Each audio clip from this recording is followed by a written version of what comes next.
Ed, obviously with the loss of Reggie and Ja'Cory, some new leadership is going to have to step up. How have you and Giddy and guys like Tyreek kind of stepped up and taken that leadership role? Well, really, it's again just like the girls were saying too. It's being more vocal out there, and for me, Coach said it too. Not always the loudest person out there, but it's leading by example. So just that's every rep, that's every day coming in prepared, and that's what I try to do for the younger guys so they can see like a big brother type standpoint, like, hey, this is how you do it every single day. So that's from my standpoint how I try to, go out there and lead. So I know Giddy is the more vocal person on the team, and he does a great job. So us together, I think we're all doing a really good job from the leadership standpoint. And I think the young guys are really starting to catch on to things. And as the season goes on, and again, they start catching on to the offense and how you need to prepare every day, then I think we're going to be really good.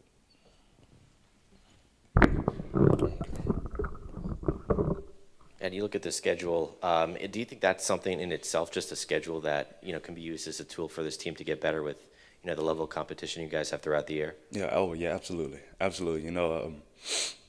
You have to come into the non-conference schedule prepared, and you have to go and you have to win some of those games. You have to definitely want a chance getting some of those automatic bids into the NCAA tournament, which is always our purpose going into the season. So the games that we have coming up for the non-conference is a big push for us, and that means that we need to get started right now. And we need a sense of urgency going into every day because we need to be good at the beginning of the season. And then so when the conference schedule does come around, it's like you're already in a great form. So, yeah, we need to be prepared right now, win some of those games, and that puts a sense of urgency on us right now to actually get it done. Ed, as much as you'd probably love to have Reggie and Ja'Cory back, it would, help the chances of this team having another great season. How much do you look at it as an opportunity for you and the other guys who are on this year's team to make your own statement and your own contributions in ways maybe that in years past you didn't get that chance to do? Well, it gives us a chance to really grow up. From our big standpoint, Ja'Cory and Reggie took a lot of the minutes, and as y'all see last year. So people like Brandon and Karl and James, even the new people coming in, are just going to have to step up, and that gives them an opportunity to really come in and flourish like we know that they can. And even for the guards, with the bigs being kind of younger this year, it's giving us a chance to be more leaders out there on the court, and gives us a chance to really have to show more of our skill set because we might have to take a little bit more of a scoring role or do more things like Coach was saying. We might have to go 4 guards at a time. So it gives us a chance to really open up our skill set if we need to, and it gives our bigs a chance to really grow up and go into that new spot that Ja'Cory and Reggie left open because they took a lot of the minutes, and here's their chance to really show everybody what they have. What does your day look like as a mechatronics engineer? I wake up, I go to class, I go to school, I eat, and I go to sleep. And that's really about it. No, but really, lately I've been working on 2 robots lately. Got this one robot that I'm doing for this independent study that I've been working on, and the second robot is pretty cool. I'm working on this robot that can make pancakes, so that's my senior design project.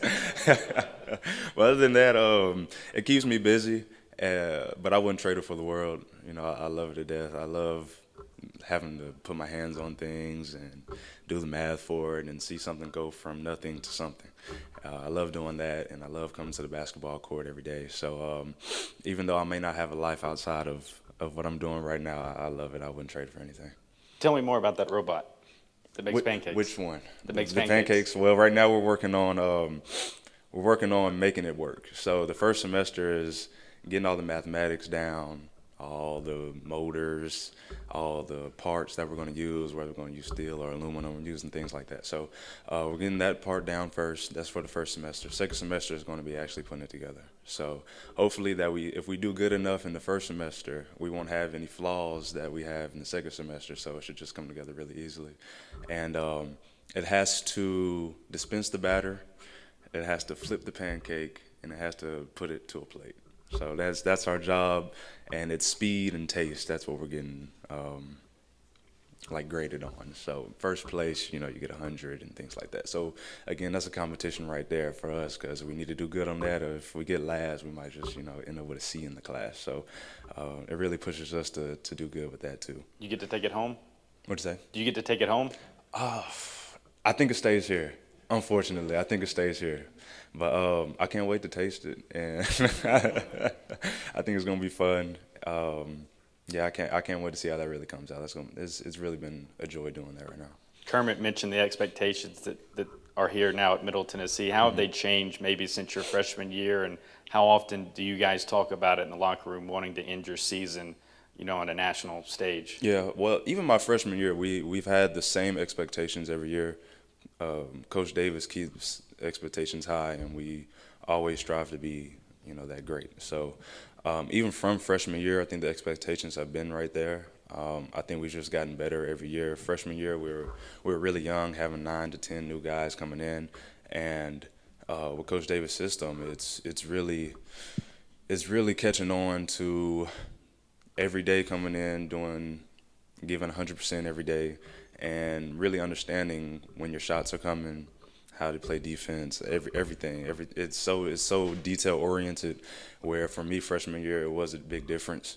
So even though we have pushed up to that national stage that we have gotten to these past few years, those expectations never have changed from freshman year. It's just that I think we've gotten more.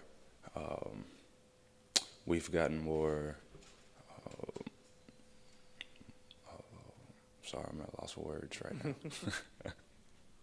We've gotten older, and we know what to expect every day. So that's really helped us out in the past few years. Like you were saying, you guys might use some 4-guard lineups, some interesting 3-guard lineups this year. How does that kind of change you on the court, and do you kind of like playing some smaller lineups like that? I don't mind them at all. I think it'll be great. It gives defense a different look out there too. We can switch up some things. We maybe run some different defenses, different offenses. Maybe keep the other team on their toes. So I think it's a great lineup. If we have to go to it, sometimes I think we will. Sometimes I think we don't. Even though I think with people like Brandon and Karl in there, I think they're great.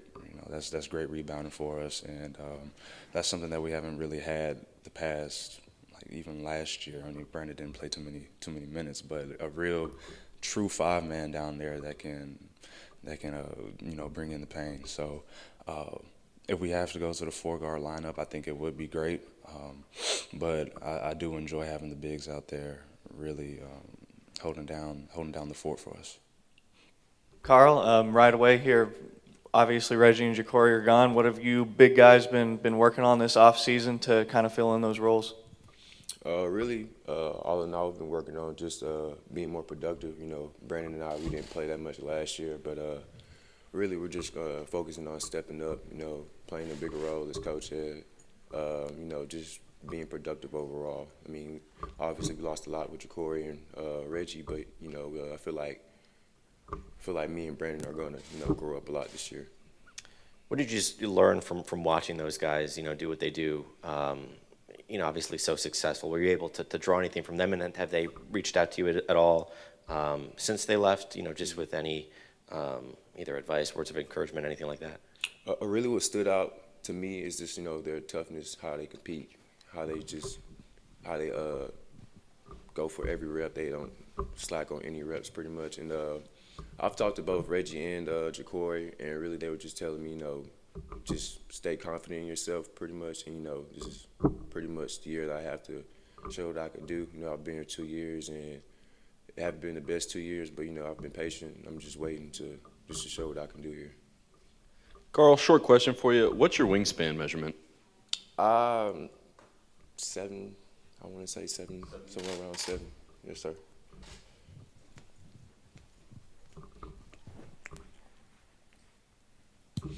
All right, Karl, so at the forward position, you're more of a slim type of guy, but having a bigger body like Brandon Waters next to you, how does that help you in the post? It helps a lot. I mean, Brandon, I have to guard him every day. Brandon's a big dude, so, he's a lot to handle. But you know, when he's on your team, you know, that's also a plus as well. So you know, obviously he helps with rebounding as well. But you know, he also has an intimidation factor to him. So you know, Brandon, he's going to be a big factor for us this year. You personally, what has been different about this off season? Obviously, your third year here, and what have you been working on personally? Really, I've been working on in this offseason is my body pretty much. You know, having a stronger base, having better balance. Pretty much, you know, last year, you know, I would get pushed off the block a lot last year because my core, my base wasn't that strong. So really, just developing my body to withstand the season. You know, play better, longer minutes, and just producing overall. Karl, Ed talked about, you know, that the dynamic of this team has changed with Jacory and Reggie gone. What do you see from what have you seen so far in early practices and blue-white scrimmages? Will fans see a difference in the style of play, or is it pretty much what we've been accustomed to? I mean, it's going to be a slight change. I mean, you know, losing two major players like Jacory and Reggie, but I feel like we're gonna adjust fine. I feel like we're gonna be able to produce as much as we did last year, and you know we have a lot of talent as well, like newcomers such as James Hawthorne, TJ, as Coach mentioned, Theron. So I think we're gonna be fine in that area. There's always been a lot of conversation here recently about the new attention that you've gotten on a national stage that this program has. You know, last week John Rothstein was here. Last year, I guess Vital was here, and before that, Seth Greenberg.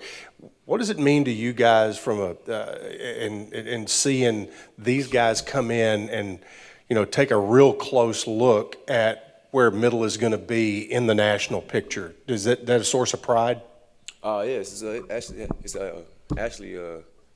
a good, I guess it's a good experience to have like, you know, major guys come in and tell you like what do they see and like what you can improve on and like what are you doing good. So pretty much the thing I appreciate most about when they came in is how they said how hard we practice. So I feel like that's something good we can take away from it. I know John Rothstein was here, when he was here the other day, talked to you guys in the locker room about not focusing on the last 2 years, but really looking ahead this year. Is that kind of the mindset that you guys are taking in the locker room with the season right around the corner? Yeah, that's pretty much our mindset every year. You know, Coach always tells us, you know, what now? I mean, it's in the past, you know, what we did. So basically we're just focusing on what can we do this year, how can we improve our team this year to have even greater success. From someone who's followed both personally, how has Reggie's leadership style differed from, say, Giddy's? I mean, their leadership styles are the same, but I would say Reggie is a more in-your-face type of guy. So, you know, if Reggie sees something, Reggie's going to tell you what he sees, and then that's pretty much how our whole program is. I mean, we don't sugarcoat anything. If we're doing something wrong, we're going to tell you. So that's what pretty much makes us how we are.